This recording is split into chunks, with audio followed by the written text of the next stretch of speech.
In a move that sent shockwaves through the Pentagon, President Trump executed a series of high-profile firings within the United States military. The most notable dismissal was that of General Charles Q. Brown, Jr., the chairman of the Joint Chiefs of Staff. Brown, a respected figure with a decorated career, was abruptly replaced by retired Air Force Lieutenant General John Dan Razin Kane. The timing of Brown's removal, just 2 years before his term was set to expire, raised eyebrows across Washington. Adding to the intrigue, Brown had recently returned from a visit to the southwest border, a trip seemingly endorsed by the White House.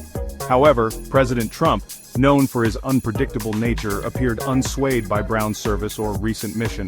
This shakeup extends beyond General Brown. Defense Secretary Pete Hegseth, a staunch Trump ally, further amplified the upheaval by dismissing 2 other high-ranking officials, Admiral Lisa Franchetti, Chief of Naval Operations, and General James Slight, Vice Chief of the Air Force. These actions signal a potential shift in military leadership, raising concerns about the politicization of the armed forces. General Charles Q. Brown, Jr. made history as the second black man to hold the esteemed position of Chairman of the Joint Chiefs of Staff. His appointment was widely celebrated as a sign of progress and a testament to his impressive military career. Brown's leadership, marked by a focus on modernization and strategic planning, earned him respect both domestically and on the international stage. The circumstances surrounding Brown's dismissal remain shrouded in ambiguity. While the White House has offered little explanation for the decision, President Trump's past criticisms of woke generals offer a potential clue.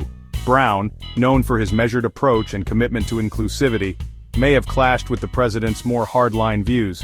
Despite Brown's abrupt departure, his legacy within the armed forces is likely to endure.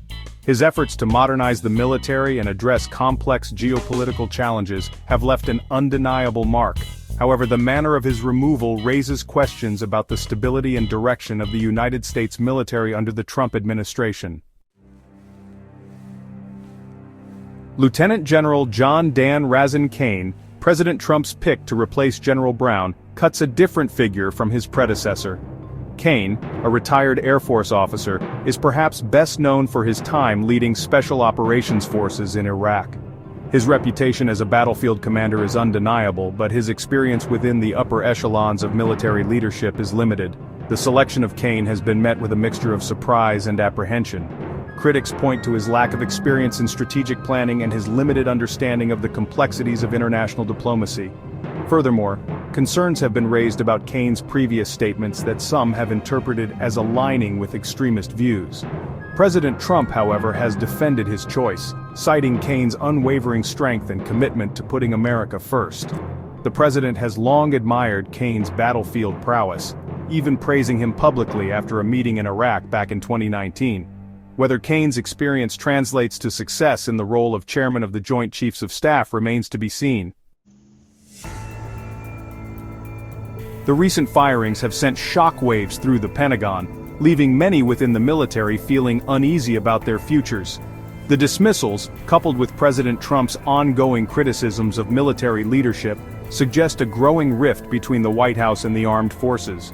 This tension raises concerns about the politicization of the military and its potential impact on morale and readiness.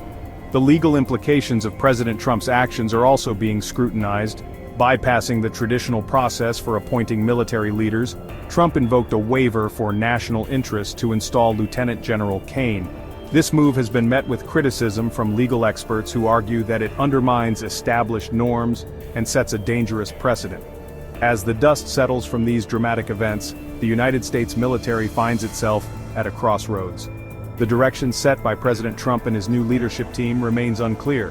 What is certain is that these changes will have far-reaching implications for military operations, foreign policy, and the future of American power on the global stage.